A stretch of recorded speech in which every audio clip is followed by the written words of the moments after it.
നഹ്മദുഹു വ നുസല്ലി അലാ റസൂലിഹിൽ കരീം. അമ്മാ ബഅദ്. നബി തങ്ങൾ സല്ലല്ലാഹു അലൈഹി വസല്ലം ഈ ഉമ്മത്തിന് ഇഹപര വിജയങ്ങൾക്കുള്ള എല്ലാ വിഷയങ്ങളും പഠിപ്പിച്ചു കൊടുത്തു. നബി തങ്ങൾ സല്ലല്ലാഹു അലൈഹി വസല്ലം ഏറ്റവും നല്ല തുബീബായിരുന്നു, നല്ല ഒരു ഡോക്ടറായിരുന്നു. രോഗങ്ങളെ കണ്ടു മനസ്സിലാക്കി ആ രോഗത്തിന് കൃത്യമായ മരുന്ന് നബി തങ്ങൾ നിർദ്ദേശിക്കുമായിരുന്നു.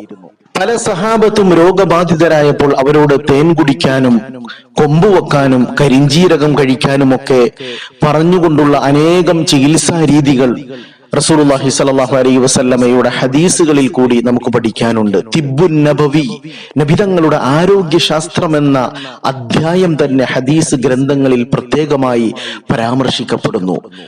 നബി സല്ലല്ലാഹു അലൈഹി വസല്ലം ചില രാജ്യങ്ങളിലെ പ്രത്യേകമായ മരുന്നുകളെ പറ്റിയും പരാമർശിച്ചിട്ടുണ്ട്.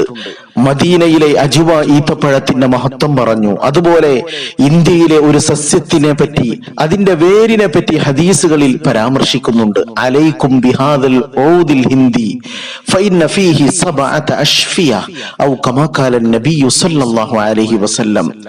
നിങ്ങൾ ഈ ഇന്ത്യൻ ഊദിനെ, ഈ ഒരു വേരിനെ മുറുകെ പിടിക്കണം, അതുകൊണ്ട് ചികിത്സ നടത്തണം, അതിൽ 7ഓളം ഷിഫയുണ്ട് എന്ന് നബിയുനാ റസൂലുള്ളാഹി സ്വല്ലല്ലാഹു അലൈഹി വസല്ലം.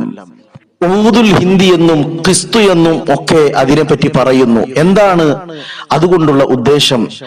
നമ്മുടെ നാട്ടുഭാഷയിൽ അതിനെ സംബന്ധിച്ച് പറഞ്ഞു കഴിഞ്ഞാൽ കൊട്ടമെന്ന് പറയുന്ന ഒരു ഔഷധമാണ് ഇവിടെ പരാമർശിക്കപ്പെടുന്നത്.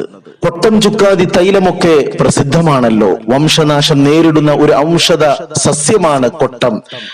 അതിന്റെ ശാസ്ത്രീയ നാമം സൊസൂറിയ ലാപ്പ എന്നാണ്.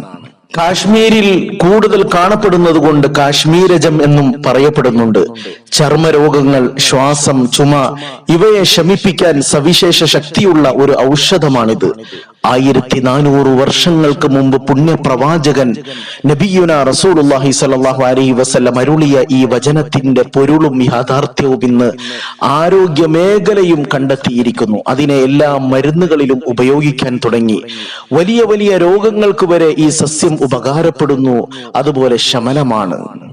ഇത്തരത്തിലുള്ള സസ്യങ്ങൾ നമ്മുടെ നാടുകളിൽ നിന്ന് നഷ്ടപ്പെട്ടുകൊണ്ടിരിക്കുന്നു. ഇത്തരം ചെടികളെയാണ്, സസ്യങ്ങളെയാണ് യഥാർത്ഥത്തിൽ നമ്മുടെ വീടുകളിൽ വളർത്തി വലുതാക്കേണ്ടത്.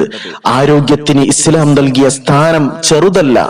റസൂലുള്ളാഹി സ്വല്ലല്ലാഹു അലൈഹി വസല്ലം പഠിപ്പിച്ചത് ഈമാനിന് ശേഷം ഏറ്റവും വലിയ അനുഗ്രഹം ആഫിയത്താണ്, ആരോഗ്യമാണ്.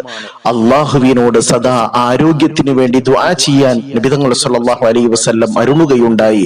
അല്ലാഹു തആല ആഫിയത്തുള്ള ദീർഘായുസ് നമുക്കെല്ലാം പ്രദാനം ചെയ്യുമാറാകട്ടെ.